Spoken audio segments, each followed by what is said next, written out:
everyone, Chef Eric here. Welcome back to my YouTube channel. Feel free to subscribe down below and give this video a like. Yes, we are in a different setup, and today I'm going to be showing you guys we're going to be talking all about croissants.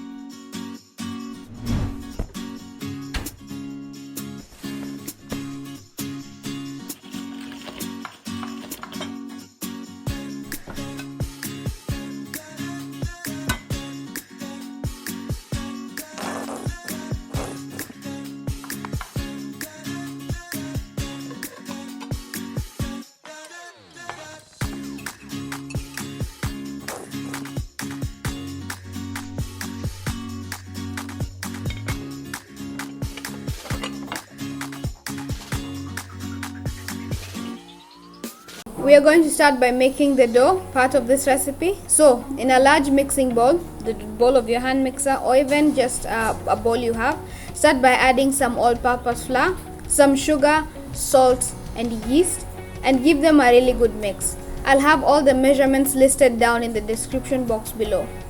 Next, we can add in some room temperature milk and water. Slowly stream this in until it's almost roughly fully incorporated. You now want to switch off the mixer and let the dough sit at room temperature for 10 minutes. Once your dough is rested, you now want to add in some soft unsalted butter. Make sure your butter is as soft as possible, and you want to start incorporating this into the dough. The dough will reject the butter at first, but keep mixing for up to 8 to 10 minutes just until it comes together. You now want to pop the dough onto a floured surface and divide it evenly into 2 pieces. We are going to laminate the dough separately, and if you're making this dough by hand, I highly suggest in the beginning you do 2 separate doughs. Pop those into some containers and let them sit at room temperature while we make our butter blocks. To make the butter block, start by adding a sheet of parchment paper onto your counter and line up slices of cold unsalted butter to make up a 6 by 6 inch square. You can measure it out just to be sure.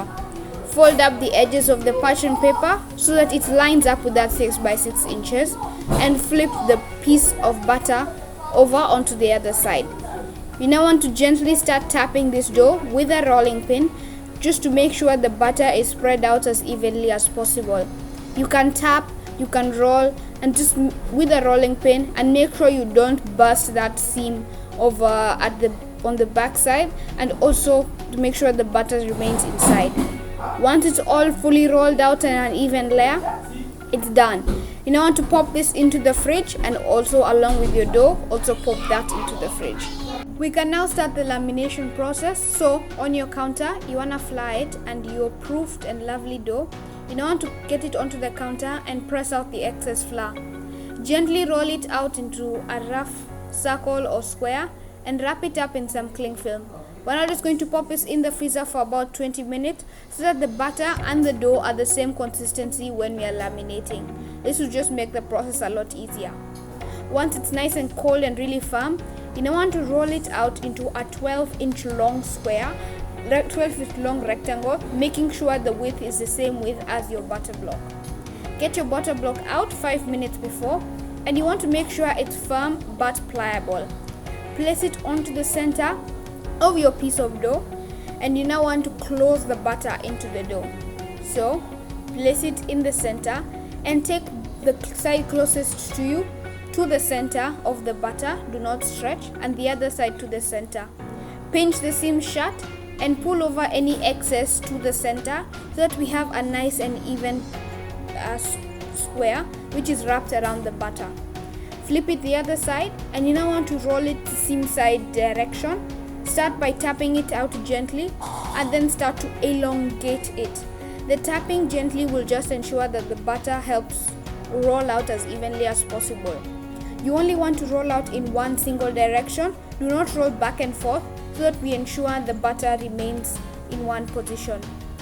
We can now perform the very first fold, and this is called a book fold. Fold the edge farthest away from you to the center, and the edge closest to you to the center, and flip it over as you've seen on the screen. Lightly tap on your dough and pop it into a container. Freeze it for 15 minutes and then refrigerate for an hour. Get your dough out 5 minutes before and just gently start to tap onto it and start to elongate it. We are still going for the 12-inch long and the remaining 6 inches wide. And once it's rolled out, you want to trim off any edges that you have that might not have an equal amount of dough and butter. We can now form a simple fold. So fold the side closest to you 2/3 of the way and the other side 1/3 of the way. Pop it into a container and freeze for 15 minutes and refrigerate for an hour.